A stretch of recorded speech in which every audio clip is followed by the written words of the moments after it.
बच्चे और बच्चियों, सबसे पहले जिसका कोई नाम अब भी नहीं है और आगे भी नहीं और पीछे भी नहीं रहा, उसी को सब संतों ने अनाम करके वर्णन किया। उसने अपनी इच्छा से अपने रूप को, जो सतरूप है, वो तीन स्थापित किए। एक अगम लोक में अगम पुरुष, अलग लोक में अलग पुरुष, सतलोक में सतपुरुष। ये उनका निज रूप है जो अपने से अलग स्थापित किया, और वो सत्य और अखंड है। उसका न कोई विनाश होगा, न हुआ न होगा, आगे भी नहीं होगा, अब भी नहीं। और वो अनामी वो है, वो तो सबका है। उन्होंने तो ये सतरूप धारण कर दिया अनामी पुरुष ने, और जो कुछ भी रचना होगी वो सब सतपुरुष सतलोक से होगी। ये जितना भी नीचे का विस्तार रहेगा वो सब इनकी इच्छा से होगा, सतपुरुष की इच्छा से सारा विस्तार हुआ। ये जितने भी निकाले गए सब उन्हीं की इच्छा से, और जितनी सुरतों को यहाँ, जितनी जीवात्माओं को भेजा गया, सब उनकी इच्छा से, उनकी मौज मर्जी से सारा विस्तार। कितने जो लिखने में नहीं आ सकते, इतने तो उन्होंने ब्रह्मांड बना दिए उस सतपुरुष ने। लेकिन वो सब देखने ही से पता चलता है, ऐसे कुछ नहीं, क्योंकि यहाँ उसका कुछ निशान नहीं है। जो अपने से उन्होंने मौज मर्जी से जो ब्रह्मांडों को बनाया, वो यहाँ उसका कोई निशान नहीं। इशारे तो महात्माओं ने सबने किए जो गए, लेकिन बाकी और कुछ नहीं, ना कोई कह सके, क्योंकि यहाँ चीज ही नहीं वो, तो कोई क्या कहेगा। इशारे इशारे करेंगे बस। उसका जबान से जो मीठा है उसका वर्णन कैसे हो सकता है? वो तो जो जिब्रा ये नहीं वर्णन कर सकती है, इशारे तो करती, लेकिन वो तो आत्म आनंद है, वो तो समुद्र है अमृत का, महासागर को, उसमें कितने समुद्र समा जाए। उस अनामी पुरुष ने अपने से ये तीन सतरूप स्थापित कर दिए, और सतपुरुष से, सतलोक से सब रचना का इन्होंने ही सब विस्तार किया, ऊपर से लेकर के यहाँ तक सब। इन्होंने महाकाल पुरुष को, पारब्रह्म को, ब्रह्म को, ईश्वर को, जो उन्होंने 16 अपने से अलग अपने पुत्रों को यहाँ भेजा, उनके सबके एक से एक बड़े से बड़े मंडल हैं, और उनमें कितने मंडल समाये हुए। वो तो समुद्र है, उसमें तो कुछ नहीं, ऐसी बूंदा ऐसे फेंक दो तो पता ही नहीं चलेगा, उसकी तो व्याख्या नहीं हो सकती। लेकिन ये जो बनाए उन्होंने, वो मतलब ये यहाँ उसका नाम निशान नहीं है। ये सुरतें जब जाती हैं तो ये सब देखती जाती हैं, सब कुछ पूरा ज्ञान होता है। चाहे वो 10 बरस में पहुंच जाए, 10 बरस के हो, चाहे वो 20 बरस के हो, कितने भी हो, जब भी पहुंच जाए इधर से सब पूरा ज्ञान हो जाएगा। कुछ बाकी उनकी दृष्टि में छुपने वाला नहीं है, सब जर्रे जर्रे का पता चलता। इसलिए तो इतना बड़ा सब ज्ञान वर्णन किया उसका इशारा, लेकिन किया सबने इशारा ही। तो सबसे पहले जो उनके छोटे पुत्र हैं सतपुरुष के, उन्हीं की उपासना होती है सबसे पहले। ध्यान तो सबसे पहले उन्हीं का कराया जाता है। और उस मालिक ने अपनी धाम, डोरी, जिस पर ये सब लोग झूल रहे, नाच रहे, वो एक तरह का धुरा उन्होंने, जैसे गाड़ी में होता है, मोटर में धुरा होता है, बैलगाड़ी में होता है धुरा, वैसे घूमता रहता है इस तरह। ऐसे ही मतलब ये है कि सब उन्होंने डोरी डाल दी, शब्द की, आवाज की, नाम की डोरी उन्होंने डाल दी, और उसी पर इन सब को उतार दिया। सब झूला झूल रहे सब के सब। और जितने भी लोग हैं जो सतलोक से अलग उन्होंने जो रचे हैं, सब उसी पर झूल रहे सब। और वो डोरी उन्होंने ऐसी डाली है कि आंखों के सामने, ये सूरत यहाँ दोनों आंखों के बीचों बीच बैठी है, उसके सामने तक डोरी सामने ही है, डोरी पड़ी हुई है। अब ये कि वो डोरी छूट गई, उसी को नाम की डोरी कहते हैं, उसी को शब्द कहते हैं। उसी को आवाज कहते हैं जो वहां से आई, क्योंकि रचना तो सब उसी पर होगी। ये लोग आएंगे तो उसी पर आएंगे, दूसरा कोई आने का आधार ही नहीं। अगर वो नाम की डोरी को नहीं छोड़ेगा, शब्द नहीं देगा, तो किस पर टिकेंगे? आधार टिकने का क्या? दूसरा कोई आधार नहीं, उसी पर ये ठपके रहे सब के सब। और आपके चढ़ने के लिए उसने सामने डोरी डाल रखी है। अब आप उससे अलग हो गए, छोड़ दी, बस इतनी बात है। अब जैसे छोड़ दिया डोरी को तो आप पटक गए। अब रास्ता, डोरी छूट गई, जो पकड़े थे आप उसको छोड़ दिया, आपने पटक गए रास्ता। अब यहाँ सब जगह भटके हुए अंधेरा है, तो अंधेरे में कुछ मिलता नहीं। यहाँ कहीं कुछ पाओगे नहीं, क्यों? अंधेरा है, तो डोरी तो मिलेगी नहीं ऐसे। जब तक वो जानकार डोरी पकड़ने वाले जो पकड़े हुए हैं, और जब तक नहीं मिलेंगे तब तक डोरी नहीं पकड़, और नाम नहीं पकड़ सकते। शब्द नहीं पकड़ोगे तो आप नहीं जाओगे। और तुम्हारे लिए सब सुविधा कर रखी है। ऐसे समझ बूझ के रचना की है, ऐसे नहीं किया कि ऐसे ही कर दिया है तो ऐसे। जब तुम चाहो तब जा सकते हो, वो तुम्हारी इच्छा के ऊपर। यहाँ से लगाव कम करो, इसको खत्म करो, चलो उधर से। जब तक तुम लगाव रहोगे तब तक डोरी से अलग हो। उसको नहीं पकड़ सकते जो आंखों के सामने। बीच में पर्दा पड़ा है, इसी वजह से पर्दे से तुम्हारी आंख बंद है। जो दिव्य आंख है, ज्ञान चक्षु है, तीसरा नेत्र बंद हो गया। पर्दा हट जाए तो महात्माओं के पास जाए। ये किसी तरह से गंदगी का पर्दा हट जाए तो आप पर्दा हटने नहीं देते हो, इसमें लगे पड़े इन भोगों विकारों में, इस मोह में, ममता में, आशा में, तृष्णा में, वासना में।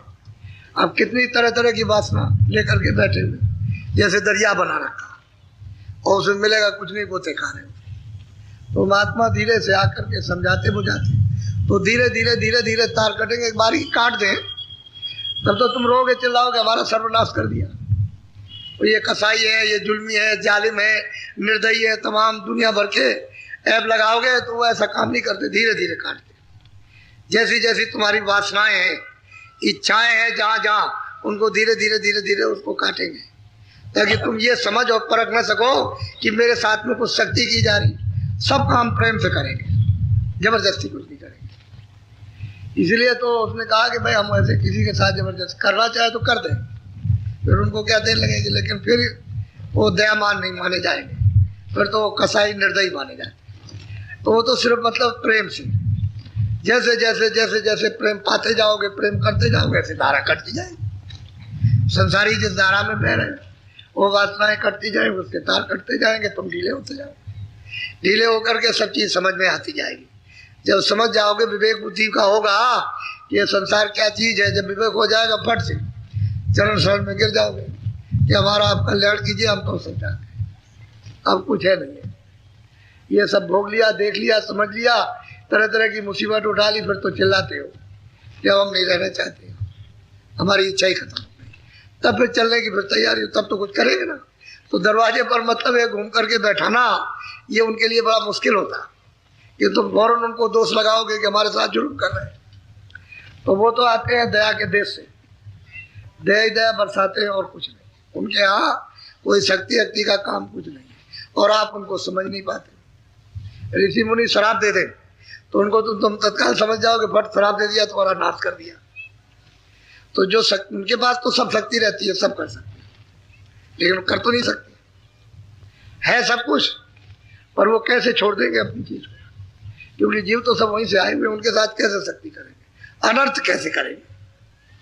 उनको तो उन पर दया करना है, क्योंकि मौज मसले से तो उन्होंने जीवों को दे दिया, और दिया है दूसरे की सेवा बस, लेकिन हमको तो दे दिया। हमने तो कोई गलती नहीं की, हमको तो घर से निकाल दिया, देश से निकाल दिया।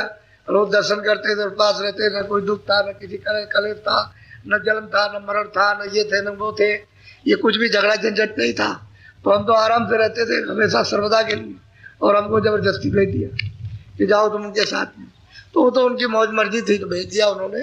अब तो हो गया एक बार, लेकिन अब ये है, वो कहते हैं कि नहीं, अब तुमको मैंने देख लिया कि तुम रोते हो, चिल्लाते हो, तुम्हारी कोई फरियाद नहीं, कोई दर्द नहीं सुनता, कोई नहीं तुमको तकलीफ दे रहा है, मार रहे हैं, काट रहे हैं, कोई बचाने वाला नहीं है। तो फिर जीवों के प्रति उनको दया आ गई। तब कहते हैं अच्छा चलो तो हम तुमको मदद करें और रास्ता खोल दें। तो कलयुग में आकर के मतलब ये है कि भेद प्रकट किया, पहले नहीं, पहले बंद था। त्रेता में भी जब जब उन्होंने विधान बनाया तो उन्होंने बस एक उसको बंद कर दिया। जैसे ही आप फंसे, एक आध पीढ़ी तक तो ठीक है कि लाख बरस की उम्र हुई तब तक तो मतलब ठीक रहा, लेकिन जैसे ही मतलब दूसरी पीढ़ी आई वो बंद कर दिया। कह लगे भाई वो तो विधान बन गया, जो करोगे पाओगे। वो तो यहाँ का साथ सामान तुमको मिलेगा, यहाँ का शरीर मिलेगा, यहाँ का भोग मिलेगा, यहाँ का दुख मिलेगा, यहाँ का सुख मिलेगा, तो यहाँ का दुख सुख तो चढ़े है। ये तो है दुखी दुख है, उसमें सुख तो है ही नहीं है, लेकिन हम मान लेते हैं कि चलो क्षणिक सुख हो गया, सुख हो कुछ नहीं। वो तो जन्म मरण ये वो सब इसमें उलझन में सब दुखी दुख है। लेकिन अब क्या करें, दुख के सामने कुछ थोड़ा बहुत राहत मिल जाए, ठंडक, तो समझ लेते हैं कि यही सुख है। तो इसमें आकर के हमको फंसा लिया, अब कर्मों में बांध लिया। वो तो ऐसे नहीं बिगाड़ सकते। जो उसका विधान है वो तो विधान है ही। बस वो ये करते हैं, प्रेम कर लो, इधर से तोड़ दो, उनसे प्रेम करो, बस फिर कुछ नहीं होगा। फिर वो कुछ नहीं कर सकता कोई भी, फिर वो काट देंगे, सब अंदर में सफाई कर देंगे। अब उनको देर तो इसी में लगती है कि तुम मतलब इधर से मुड़ते नहीं हो, हम तो पकड़े रहेंगे, इसको छोड़ेंगे नहीं। अरे भाई संसार को उतना काम में लो जब तक तुम्हारी जरूरत है, बेकार का क्यों बांधे हुए? खाना तो तुमको रोज मिलेगा, तुम्हारा जो भोग रखा हुआ है प्रारब्ध का वो तो रोज मिलेगा, चाहे तुम कुछ करो या ना करो। लेकिन करना इसलिए है कि आगे का मान लो कि हमको कभी मान लो कि फिर से दोबारा जन्म लो तो कुछ अच्छा तो कर लो, इसलिए कर्म करना कि हम अगर गलती करते हैं तो बुरा नहीं करें तो अच्छा तो करें, उसका फल हमको मिल जाएगा, इसलिए कर्म कराया जाता है। अच्छा करोगे वह अच्छे से शुद्ध हो जाओगे, फिर वो शुद्धि को उनको सरलता से आसानी से उसको बैठ देगी, तो पाप भी चला गया, पुण्य भी चला जाए। जब दोनों से छुट्टी पा जाओगे तभी छुटकारा होगा, ऐसे नहीं हो सकता। तो वो कहते हैं कि भाई तुम इससे तो हटो, ये जो कर रहे हो, जा रहे हो चार खानों में और नरकों की तरफ भगे चले जा रहे हो, भागते जा रहे हो, उधर क्या मिलेगा? ये तो बंद करो, थोड़ा लगाव कम करो, जो प्रारब्ध का भोग में जाए सबको मिले। माँ बच्चे को छोड़ के चली जाए तो पालन पोषण नहीं होगा, छोटा सा बच्चा छोड़ के उसका पालन पोषण होगा, क्योंकि उसकी प्रारब्ध पालती है। अब जब वो जिस लायक हो जाएगा, जब समझदार हो जाएगा तो कर्म करेगा, फिर वो कर्म करने के लिए शरीर मिला, तो कर्म करो उतना ही जितनी जरूरत है उतना कर्म करो शरीर के पालन पोषण के लिए। फिर आत्म कर्म करो, जिससे कि हम अंतरी भजन से फिर उसको साफ कर दें, जो पुण्य वो भी साफ हो जाए। तो पुण्य को भी मिटना, पाप को, तब जन्म मरण से बचोगे। पुण्य रहेगा तभी जन्म लेना, और फिर आपको जब सुख में जन्म मिल गया तो फिर बुरे काम करने लगो, फिर चले जाओ गड्ढे में। तो कहते हैं उसको भी मिटना, इसको भी मिटना, और बिना महापुरुषों के सफाई होती नहीं। फिर असल में बात यह है कि आप उधर से मुड़ते नहीं, बस पाप दौड़ के पकड़ते हो, संसार है कुछ नहीं, और रोज रो रहे हो उसी के लिए, चिल्ला रहे हो फिर भी नहीं हटते हो। तो ये तुम्हारी आदत पड़ी हुई है मोह ममता की, अज्ञान की, उसमें रोते हो। और वो कहते हैं कि धीरे से निकल आए तो अच्छा है, सख्ती न की जाए, प्रेम भाव से भाई, प्रेम भाव से ही तो कहा जाता है कुछ कर लो, कुछ कर लो, कुछ कर लो, कुछ संसार की तरफ से ढीले हो जाओ, कुछ हटो, मतलब जितनी जरूरत हो उतना काम में लो। इसलिए तो कहते हैं गृहस्थ आश्रम में रहो तो गृहस्थी से जुड़ा ही नहीं जाती, काम काज कपड़े वगैरह भी नहीं छुड़ाए जाते, खाना पीना, फिर और क्या परेशानी। पहले के लोग कहते छोड़ो जंगल में चले जाओ, तो घर गृहस्थी छोड़ के काम काज छोड़ के जंगल में चले गए, तो राजाओं ने राज भी छोड़ दिया, धनियों ने धनी छोड़ दिया चल दिए, मारे मारे फिरते रहे मिला। वो कहते हैं जब सब कुछ तुमको घर ही में मिल जाएगा तो घर बार छोड़ने की जरूरत क्या, अपना जरूरत है उतनी काम करो, उतना ही कीजिए। तो धीरे तब फिर उसको झगड़े हुए पकड़े हुए छोड़ नहीं रहे। तो ये तो वासना है, वासना ही का तो जन्म होता है, उसी का तो बंधन है। तो जड़ता के साथ में आपने अपनी वासना बांध रखी तो जड़ में जन्म हो जाएगा। अब वो शक्ति करना नहीं चाहते हैं कि आपके साथ शक्ति करें, इसलिए ये बड़ी समझदारी का काम है। जब उधर जब उधर जाएगा आँख खुलेगी तो समझे बोध होता है, सब ज्ञान होता है, ऐसे नहीं होता। तो मालिक ने जो कुछ भी रचना की है वो तो बहुत सोच समझ के, और हम सब लोगों के लिए वैसे तो बिल्कुल दरवाजा खुला है। बंद तो इन्होंने कर रखा था, उन्होंने बंद नहीं किया था, इन्होंने कर दिया कि भाई छुपा दिया। अब उधर किसी को जाने नहीं देते थे, अब उधर से कोई आए बताए तब तो चले जाए, तो कोई उधर से आता नहीं था, जो आते थे वो बता नहीं सकते थे। जो संत यहाँ गुप्त रहते हैं वो तो कभी किसी को बता नहीं सकते, उनको तो कोई जान ही नहीं सकता, वो तो सब संभाल करते हो, दरबार में सब खबरें पहुंचा देते। तभी तो मतलब ये है कि उनको भेजा गया कि जाओ इनको जीवों को चिताओ, रास्ता खोलो, ले आओ, तब जीव जाने लगे, नहीं तो नहीं। और ये कलयुगी में हुआ और युगों में नहीं, इसलिए शास्त्रों में कुछ नहीं है इसका जिक्र। ये तो शास्त्र वर्षों के अंदर ही है, पहले इसका कोई जिक्र नहीं, किसी भी पुस्तक में इसका जिक्र नहीं है कि उसके परे कुछ है, उसके परे भी है, उसके परे भी है, और वो सब कुछ पैदा करने वाला, सबका सृजनहार, उसका कुछ नहीं। अब इधर कलयुग में जब रास्ता मिला और जब सुरतों को उधर पहुंचा तब पता चला। तब ये मतलब ये है कि तमाम, तो अब तो इतने जितने शास्त्र ने, इतनी महात्माओं ने किताबें लिख दी, इसलिए अब कोई नकार नहीं सकता। वो हर एक का प्रमाण दे देंगे, देखो रैदास ने ये कहा तो उन्होंने ये कहा, तो सुपथ ने ये कहा तो उसने ये कहा, तो उसने ये कहा, उसने ये कहा। सबका प्रमाण, तो इतनी किताबें हैं कि आप इधर उधर नहीं जा सकते, और इनका सबका भेद बता देंगे सब। इसलिए तब हार के मान लेता है। जब बुद्धि काम नहीं करती है, कहते चलो तुमको पहुंचाया जाए, तो जब चल देते पहुंच जाते हैं तो चिल्लाते ये तो बिल्कुल सत्य है, ये तो काल का जाल बिछा हुआ, यहाँ सबको फंसा रखा, किसी को रास्ता नहीं देता, चलो महात्माओं के पास पहुंचो, उनके पास में चलो रास्ता मिले और निकलो यहाँ से, तब जाके काम होता है, ऐसे नहीं होता। तो जीवों को सबको फंसा रखा है कर्मों के बंधन में बांध करके, पाप और पुण्य। अब उसी में तमाम श्रेणियां हैं, पाप की भी कितनी श्रेणी है, पुण्य की भी कितनी श्रेणी, अलग अलग उसके विभाग हैं, तो अलग अलग उसका छटता चला जाता है। जैसे रोजनामचा आपके खर्चे का और मतलब यह है कि आपके जमा का होता है, ऐसे उनके यहाँ भी होता है। सब अलग अलग अलग अलग सब छांटते जाते हैं कि कितना ये पुण्य, ये कैसा पुण्य, ये कैसा है, ये पाप कैसा है, ये किस तरह का है, किस तरह का, ये सब तरह का अलग अलग। फिर उसकी यूनियाँ बना रखी है, बस उसमें से बस समय पूरा हुआ तो भेज दिया, अब जाओ भोग हो जाए। मनुष्य शरीर से नहीं मिलता, फिर तो जब तक वो पूरा भोग नहीं बोलोगे, जो सजा मिल गई तो लौट के नहीं आ सकते हो इधर, तो भोगते रहो, आप चिल्लाते रहो, तो वहाँ कोई सुनने वाला नहीं है।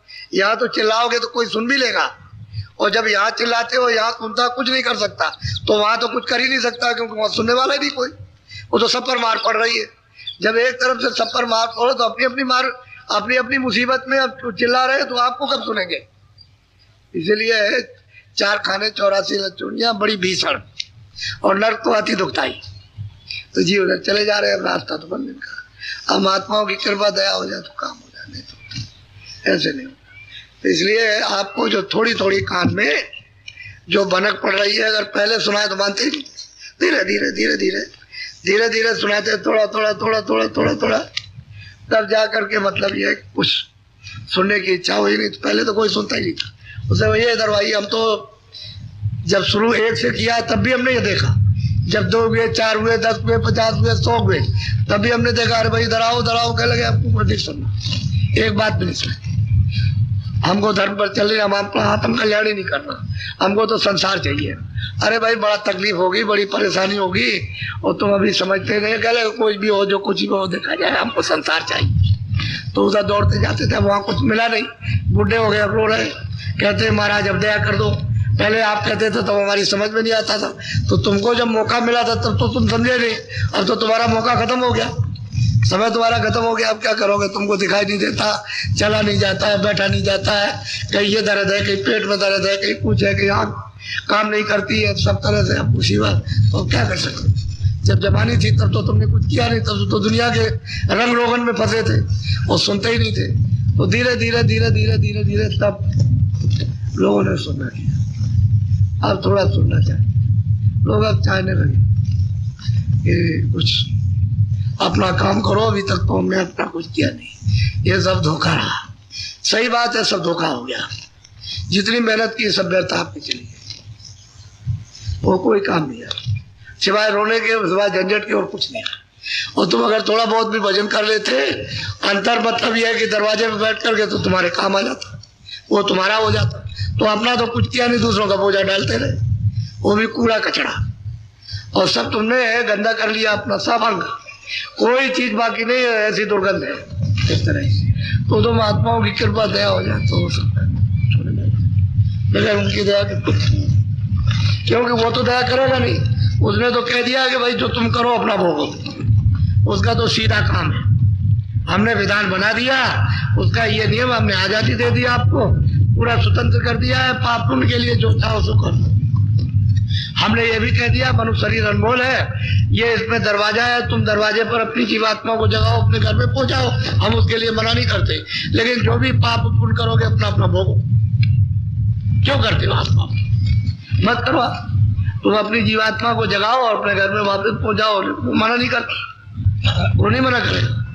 उसने कहा स्वतंत्र कल युग में कर दिया, कि जो चाहे भजन कर ले, हम किसी को नहीं रोकते, और किसी को पाप पुण्य से नहीं रोकते हैं, तो फिर आप क्यों करते हो?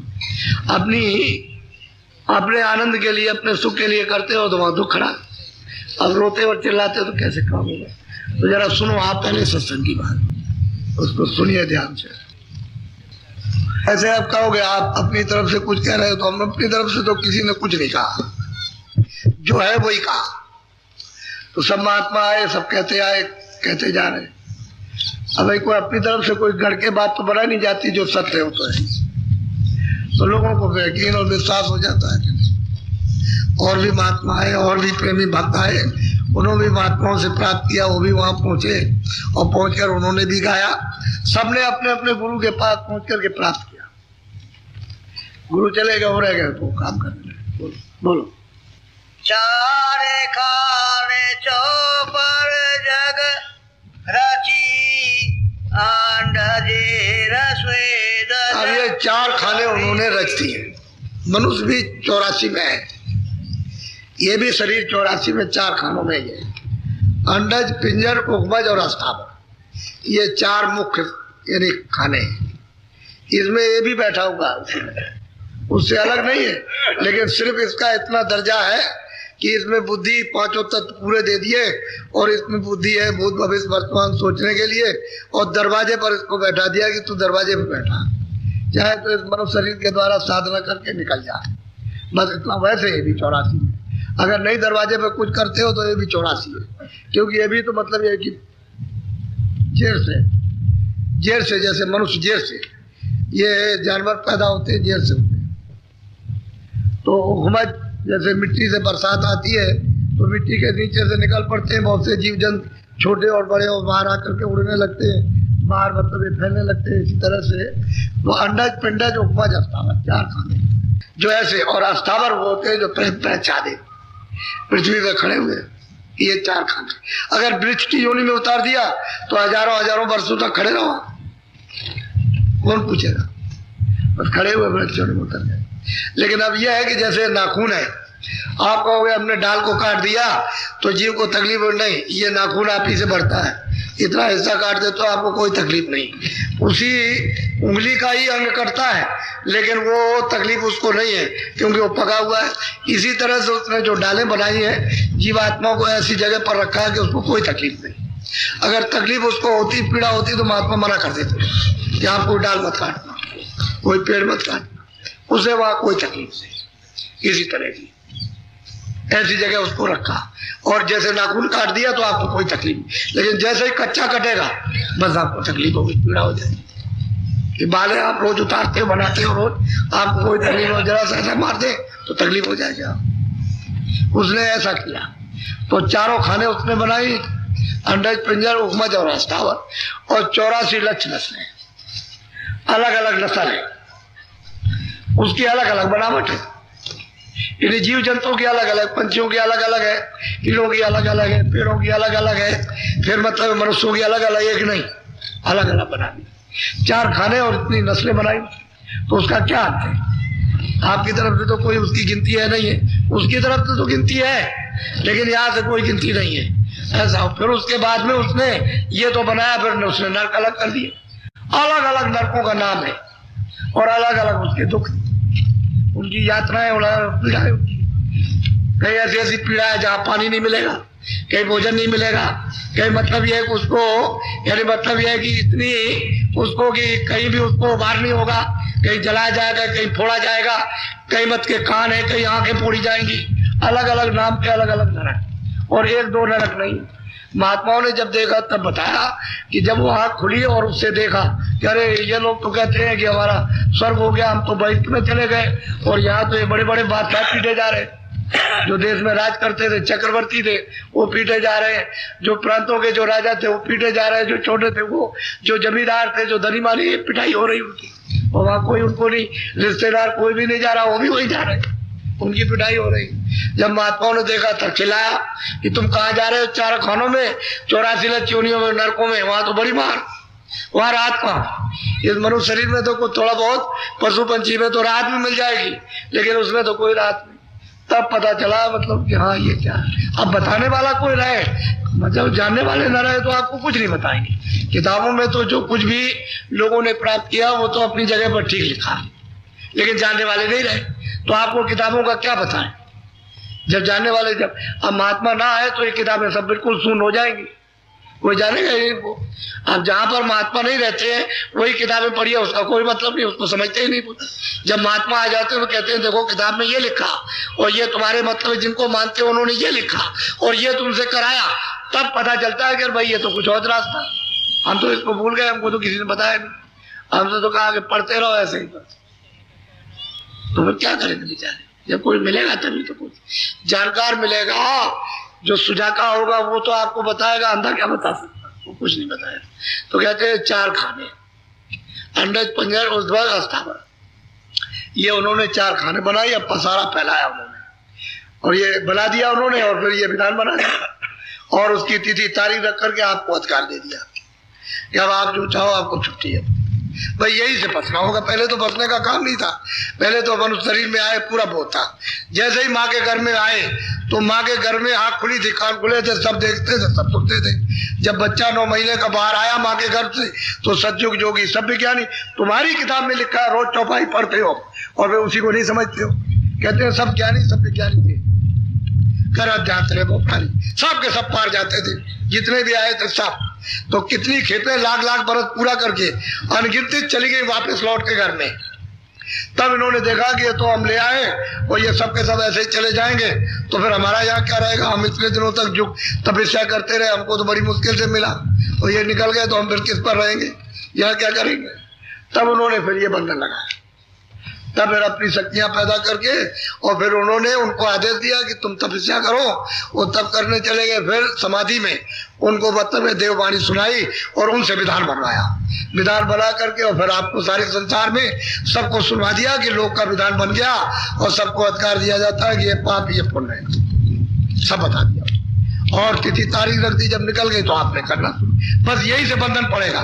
पहले कोई जीवात्मा आई थी तो कोई बंधन नहीं था, आई थी मनुष्य शरीर में और वो तो घर में ही जागती थी, घर में ही सुनती थी, घर में नाम डोर पकड़े थी, घर में आँख खुली थी, कान खुले थे और फौरन बाहर आए तो मतलब ये बस निकल गए। रोज जाना, कोई रोक टोक नहीं थी किसी तरह की, यहाँ से लेकर ऊपर तक जितने बार चाहो चले जाओ, जितने बार चाहो आ जाओ, रोक टोक कुछ नहीं, क्योंकि कोई पर्दा तो था नहीं, यहाँ दिमाग पर कोई पर्दा नहीं था किसी तरह की पाप पुण्य गंदगी का, खुली हुई थी, नीचे से ऊपर तक सब लोग दिखाई देते और जिनकी आंखें खुल जाती उनको सब दिखाई देते, वो कोई बंद थोड़ी हो जाता, यहाँ से वहां तक सब देखते। बोलो। माया ब्रह्म पुरुष प्रकृति मन इच्छा के। अब इन्होंने सब मसाला पहले उन्होंने बनाया, तो पुरुष और प्रकृति ने मसाला तैयार किया, तो मतलब है फिर नीचे ब्रह्म और माया। इन्होंने मतलब यह है कि फिर वो मसाला मोटा तैयार किया, कारण मसाला, फिर नीचे जो है वो शिव शक्ति, शिव कहते हैं ईश्वर को और आद्या मां शक्ति का नाम शक्ति है, इनको यहाँ तैयार किया मां। बस फिर ये मसाला मोटा तैयार कर दिया, पहले तो कारण बना, फिर सूक्ष्म नीचे उतार दिया स्वर्ग में कुंड में, जहाँ ब्रह्मा विष्णु महादेव और 14 लोग है वहां पर मतलब एक लिंग मसाला, और यहाँ मृतलोक में ले आए तो स्थूल मसाला, ये स्थूल मसाला है 5 तत्वों का, जल पृथ्वी अग्नि वायु आकाश, बस इसमें ला करके जीवों को यहाँ फंसाना है। तो वहां से फंस नहीं सकते जब तक कोई कानून न लागू हो जाए। कानून ये लागू कर दिया कि ये पाप ये पुण्य जो करोगे उसका करोगे, उसको हमने उसके लिए खाने बनाई, जब तुम ये करोगे तो हम उसे उतार देंगे और उसमें सजा देंगे, जब वो पूरा दंड भोग लोगे तो फिर आना, और फिर आओगे मनुष्य शरीर में, फिर करोगे, फिर मैं बंद करूंगा, जो भी करोगे उस योनि में बंद करूंगा। अब उसमें बंद किया, उससे फिर उसमें बंद कर दिया, क्योंकि जो आपने अलग अलग किया कि ये बड़ा किया ये छोटा किया, आपने पाप किया तो उससे निकाला, फिर उससे निकाला, उसमें तो छुटकारा ही नहीं हो सकता, कैसे छुटकारा हो। तो कहते हैं कि ये सब रल मिल करके पुरुष प्रकृति ने, फिर ब्रह्म और माया ने, फिर शिव और शक्ति ने, और नीचे फिर मतलब ये है कि इनको आदेश दिया ब्रह्मा विष्णु महादेव को, तो इन्होंने पूरा विधान बना करके पूरा जाप दिया, ये सब हो गया। अब जीव यहाँ फंस गया, अब एक पता ही नहीं, अब ये भी अगर इनका भी ध्यान करो तो मालूम नहीं कहाँ पर, कैसे आप इनका ध्यान करोगे, कैसे उनके पास पहुंचोगे, कहोगे अच्छा मूर्त रख दे, चलो ये कर दे, वो कर दे, इसी को पूजा पत्री यही करते रहो आप, तो इससे क्या मिलेगा? ये तो जैसे और सामान याद करते हो वैसे ये भी याद करते रहते हो।